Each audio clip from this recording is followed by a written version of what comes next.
Welcome back to the FTN NFL Draft Team Preview Series. I'm your host, Mike Randle, Chief Content Officer here at FTN, and we continue our mission to go through each and every one of the 32 NFL teams. And today we bring back an old friend. He's the Magic Man, folks, for Kansas City. Jesse Newell, Chiefs beat reporter for the Kansas City Star. Follow him on Twitter at Jesse Newell, and we're going to preview the Chiefs here. Now, folks, if you don't realize, Jesse and I go back, used to talk to him about the Kansas Jayhawks. Last time he was there, they won the national title. Comes over, is covering the Kansas City Chiefs, doing an amazing job. They win the Super Bowl. So, Jesse, you are the Magic Man. How you doing?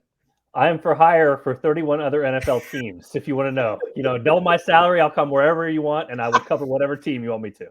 He does a great job, folks. Jesse's amazing and gives us a few minutes here to talk about the draft. We'll do the season recap first. Not much to say here, Jesse. No Tyreek Hill, no problem. Chiefs just an amazing job here. Win the Super Bowl 38-35 over the Eagles, 14-3 in the regular season. Magical year. Did you know right away? I mean, it was really an incredible job by Mahomes and company and Andy Reid. Yeah, they doubled down on Andy Reid and they doubled down on Patrick Mahomes, and everything came up roses. I think a lot of us, you heard this from the parade talk, was this a rebuilding year for the Chiefs, or at least a step back to take a few steps forward? They really were looking long-term toward the future to get those draft picks for Tyreek Hill in the trade. And they did that, accomplished that, ended up 14-3, ended up winning the Super Bowl. So not only did they have their cake, they get to eat it too. And now they're the Super Bowl favorites for this coming year as well. And probably if you picked one for 5 years from now and 10 years from now, you'd also pick the Chiefs. So a great situation to be in ahead of the draft, and obviously a great situation to be in roster-wise heading into next season. Yeah, and we'll talk about the big change, of course, offensive coordinator here. Eric Bieniemy did an amazing job, great teamwork with Andy Reid. He moves on now to Washington, and we bring in, of course, new offensive coordinator Matt Nagy. What are you hearing? Coaching changes, anything? I guess it's going to be status quo here, but certainly a great coach for you, and Bieniemy moving on now. Yeah, and this is natural for the Chiefs because Matt Nagy used to be their offensive coordinator. It was interesting because before he left for the Bears, he was the offensive coordinator. Eric Bieniemy was the running backs coach. They flip-flopped, obviously, when Matt Nagy left to go take on the Bears job, and then he came back as quarterbacks coach. Just a very easy move up the ladder again to where he was. And very interesting, if you go back, you guys can search the internet for this. The video is out there. Matt Nagy actually completed passes in college at Delaware to Chiefs GM Brett Veach. So those guys go way back, and they go way back in the football world. But just another one that Andy Reid trusts. And obviously you have this synergy that happened last year with the draft when it comes to GM Brett Veach, Andy Reid, and the coaching staff, and then also the GM coming together. And that's just natural. Again, that's natural when you hand that on to Matt Nagy now. So I don't anticipate the Chiefs taking a step back there. Obviously, Eric Bieniemy is going to get his chance with the Commanders, well-deserved, and obviously he wants to be a head coach at a certain point in time. So if he can turn that offense around, get them going passing-wise, then he'll have his opportunity next, you would think. But for the Chiefs, this is pretty natural, and honestly, it seems like Matt Nagy would be a very natural fit. If Andy Reid ever does step down or retire, he could be a guy that steps right in. Let's take a look at the players here in offense, and I'm out of New Jersey, Jesse, so I'm Isaiah Pacheco through and through. Great to see him do well there with the Chiefs. Start with the running backs here. Where do you think it's going to be? Of course, questions about how the division of the touches are going to be, but Pacheco really came on and was the go-to runner here for them in the Super Bowl. Yeah, he was, and he gives them a lot of security there. Just a 7th-round pick, ran so hard. I know there's a lot of memes out there about him just continuing to run hard. He pops up off the ground when he gets hit hard, all those sorts of things. He definitely showed that Jersey tough and was a big part of the Chiefs Super Bowl run. But, go back a year ago, Brett Veach, and before the draft said, hey, either a late-round pick or an undrafted running back is going to be a 1,000-yard rusher.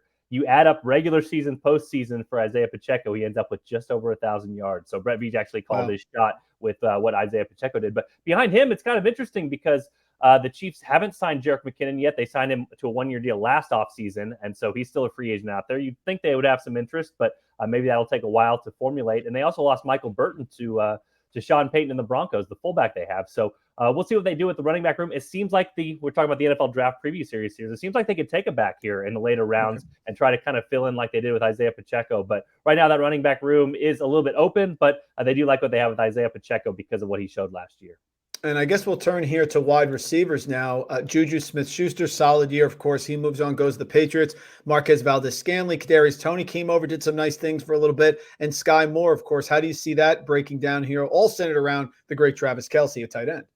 Yeah, you got to really mention Kelce when you talk about receivers for the Chiefs because he is their best pass catcher. And, the Chiefs kind of doubled down last year, like I said earlier, on Andy Reid and Patrick Mahomes being able to figure this thing out maybe with weapons they didn't have in the past, like a Tyreek Hill. So the Chiefs have been a little bit inactive so far this offseason. I think that surprised some fans that they haven't gotten out and got a wide receiver. There's been some rumors with them with the DeAndre Hopkins thing, probably not going to work out. Obviously, OBJ, Odell Beckham Jr. has kind of been rumored out there as well, would make some sense, but he seems to have other suitors as well. So right now, the Chiefs, we talk about the draft. That's another one where potentially they could look at that position, whether it's in the first round or somewhere in the mid rounds to potentially address that. But some other guys to keep your eye on there. Justin Ross is a guy, undrafted player out of Clemson last year. He didn't play because of injury, but if the medicals on him are good, he had a great college career and really lit things up. Another guy, another Ross out there, John Ross, is a former top pick out there. And the Chiefs signed him to an off-season reserve deal,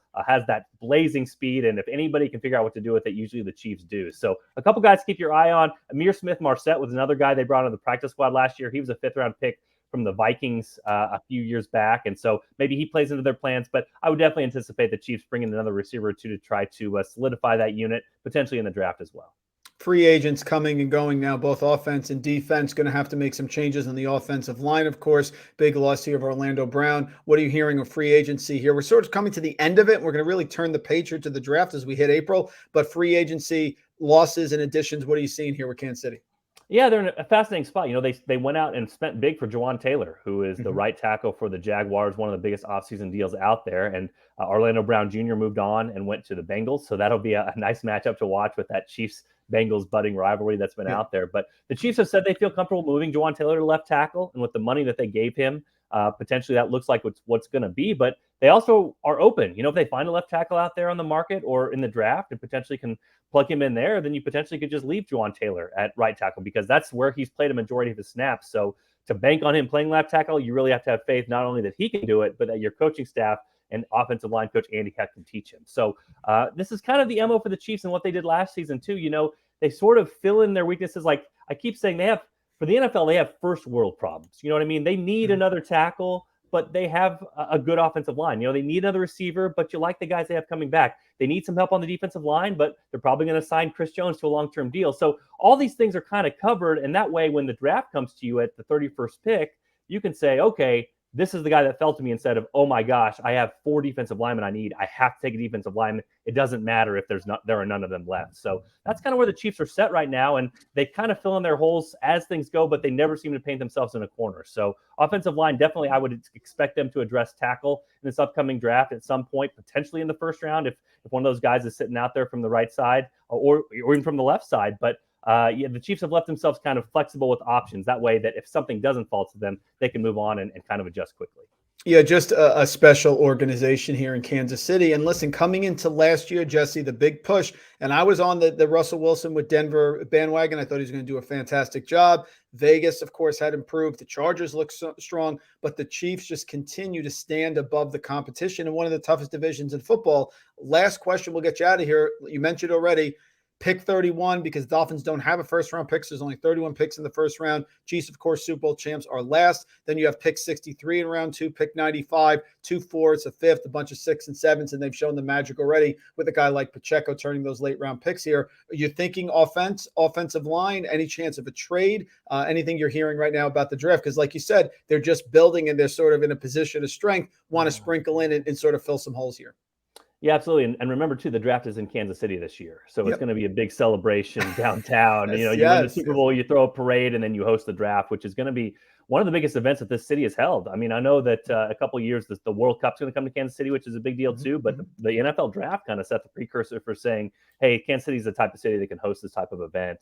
I would look at it seems like those 3 positions you talk about: wide receiver, offensive tackle, and then defensive line, whether you want to talk edge rusher or defensive tackle. So they've got some options there if you look throughout 31. And again, it kind of just depends on who falls to them. You can look at some of the top receivers out there. If a Jalen Hyatt, a guy like that kind of falls to them, they've kind of been rumored to like a guy like that. There's a couple of local guys, including Adetomo Adebawore, who I've talked to quite a bit, a kid from Northwestern. He actually grew up in North KC, just down the road from where the draft is going to take place at Union Station in Kansas City. But he's a guy that just lit up the combine and potentially can play inside and outside. They could have some interest in him, that sort of thing. And so I would say that one of those 3 positions is what you're circling for the Chiefs. But again, they're going to let what falls to them fall to them. They moved up in the draft last year to get Trent McDuffie, so don't rule that out as well. They don't have as much draft capital this year. They have a lot of 7th-round picks, but not as many 2nd and 3rds that could help them move up. And owner Clark Hunt wants that 1st-round pick. He wants to make a pick up at Union Station. He's made that pretty clear. So I would not expect the Chiefs to trade back in this draft, but wide receiver, offensive tackle, or defensive line, addressing one of those 3 positions as the 1st-round pick, that's what I'd expect from the Chiefs. Excellent. As always, Jesse, just so much information in a little bit of time. We appreciate a few minutes here. Folks, you have to follow Jesse. I've been doing it for years at Jesse Newell on Twitter, Chiefs beat reporter for the Kansas City Star. Jesse, continue your magical work. I expect it. Who knows? Go to the Royals. Who knows where you're going to go, but titles follow you, sir. Thanks so much for joining us here for a few minutes. All right. Thanks so much.